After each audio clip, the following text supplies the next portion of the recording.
Hey everybody, welcome back to Video Game Esoteric. Every time I think there's nothing left to say about the Twilight Princess PC port known as Dusklight, the team manages to absolutely impress me and show me that there is a lot more under the hood that they're going to take care of, more features to be added, and a better, more well-rounded Twilight Princess PC port experience for everyone. That is because as of about 12 hours ago, Twilight Princess Dusklight version 1.3 came out, bringing in a ton of bug fixes, a ton of new visual enhancements, and a ton of new features that are going to absolutely be very good for everyone. And I absolutely love how well this project is maintained. Every single time I turn around and not talk about it for like 48 hours or so, suddenly there is a new version giving us a ton more fun. And honestly, that in and of itself is spectacular. While we wait for Courage Reborn, the other PC port that's going to be doing the same thing in a slightly different manner.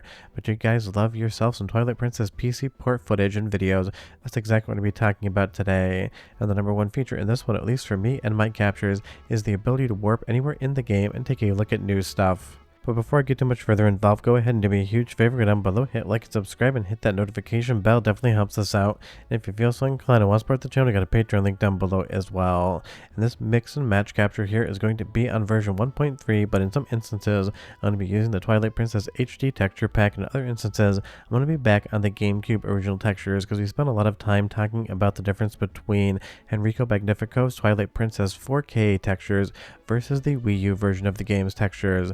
So that's basically been done in Dusk, and I wanted to show off how good the game can look based upon its original native textures as well, because it is fun. And now in the newer versions of the game, as I mentioned in the previous video, there is a texture on and off toggle, so you're able to switch back and forth on the fly.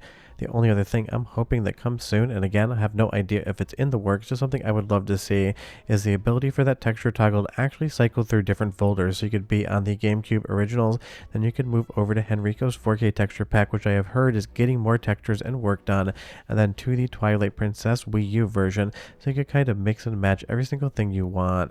And there is going to be a new depth of field option as well, although honestly the depth of field in the game is so light, it might be a little bit hard for you guys to notice. Certain areas have that effect a little bit more than others, but you are going to have that as a new feature and something you can play around with. And for me personally, this game, even with more depth of field, still has a very far focal distance. So it's one of those things, maybe it's for you, maybe it's not, but I've loved that the Dusklight team continues to give people more options to articulate the exact Twilight Princess image they want, based upon the bloom, based upon everything like the actual depth of field or focal distance, and all of the textures. You really can just craft whatever Twilight Princess experience you want, even more so on version 1.3. So you'll see here 15 hours ago 1.3.0 dropped, and it has an absolute laundry list of improvements.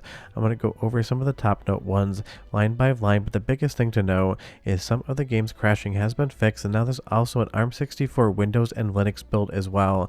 So if you're on an ARM CPU, not an x86 CPU, you're going to now have a build to be able to play this game. And some of the freezing in certain areas, depending on whether or not you were using a texture pack, I have talked to a few other people that tested those areas and had save files there, and they've been able to get past those freezes with no issue in the most current build of the game. So that, just from an overall stability standpoint, is going to be a massive improvement, because you can play Twilight Princess Dusklight from start to finish 100% the game, so long as you're not using any of the custom textures. But every once in a while, certain areas would cause the game to actually freeze up or just basically outright crash, and that seems to be, at least in this build, fixed for the areas that I knew they actually existed in. And I love that little bit of heat there. That effect looks so good coming across on the screen. And of course, with the unlimited frame rate option, whatever your panel is going to support for frame rate is the frame rate you'll get at, so long as you have a decent enough PC. But the best part about something like Dusklight is you can run this thing on a Dusklight shaped potato and you should be totally fine. I'm running this at 8K internal running resolution at an uncapped frame rate, and I've never seen a single slowdown happen in the entire game. And there are performance improvements here as well, so if you're borderline getting it to run at 4K or 8K on your previous system, you might actually get that now. So you'll have to leave me a comment down below and tell me how your performance is, what settings you use, and what your PC specs are. I would be curious for all of you guys on that one. Well, let's do the first of two soundtrack samples, just because it looks fun to make you listen to some Zelda music and sound effects, and I'll be right back with more.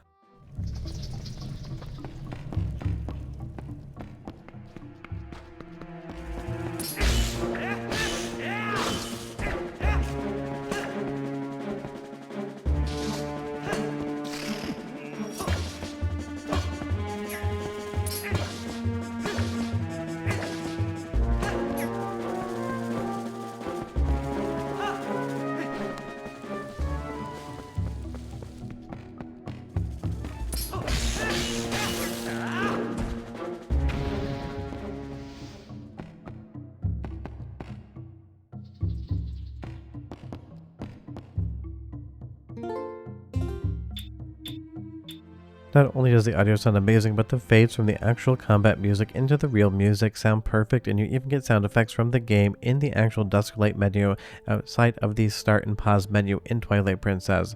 So again, you're going to get those ARM builds for both Windows as well as Linux, and you're going to get a bunch of new achievements in the game as well. And I know a lot of you love your achievements, so that is going to be fun. You're also going to get updated Steam controller support for Linux, so you're going to be able to use a lot more of that gyro and any other control scheme you want, because that is one of the things that doesn't really come across in footage of the Twilight Princess Dusklight PC port, but I can explain verbally. There are so many different controller options for this game. You can use gyro aiming, you can use analog aiming, you can kind of do whatever you want, but this thing supports so many different configurations for you to play the game in the manner that you want. That is absolutely awesome, because of course, being based upon the GameCube build, it's not like you had motion controls there. Of course, you did have them over on the Wii side of things, so it really is kind of a best of both worlds situation. You get the GameCube version with all of the actual art in the right place versus being flipped 180, but you also get the gyro aiming of the Wii version. And again, if for some reason you want to mirror the image, that is something you can do within this build.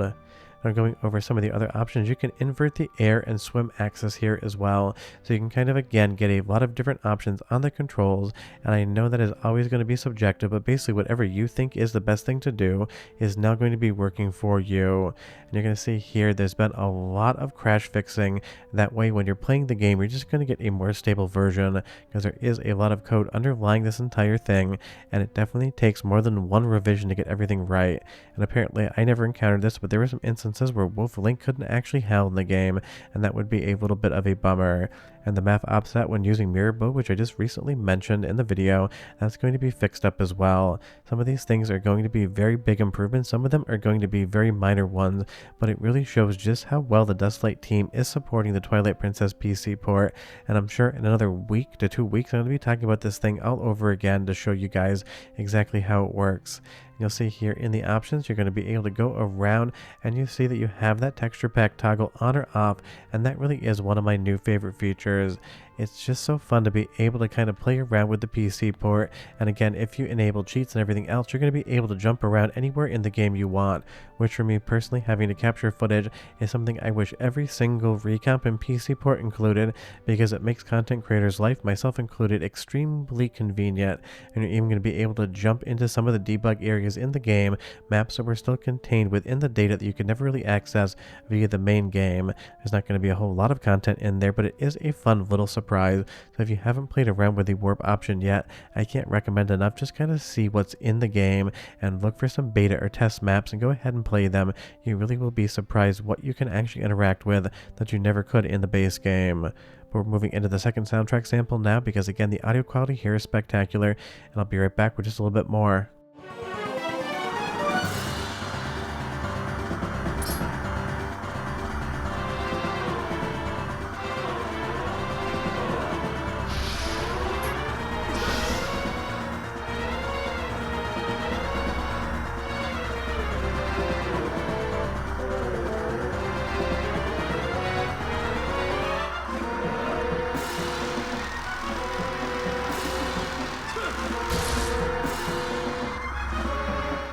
So obviously 2026 has been a banner year when it comes to Nintendo recomps and PC ports, and it's not going to be changing anytime soon.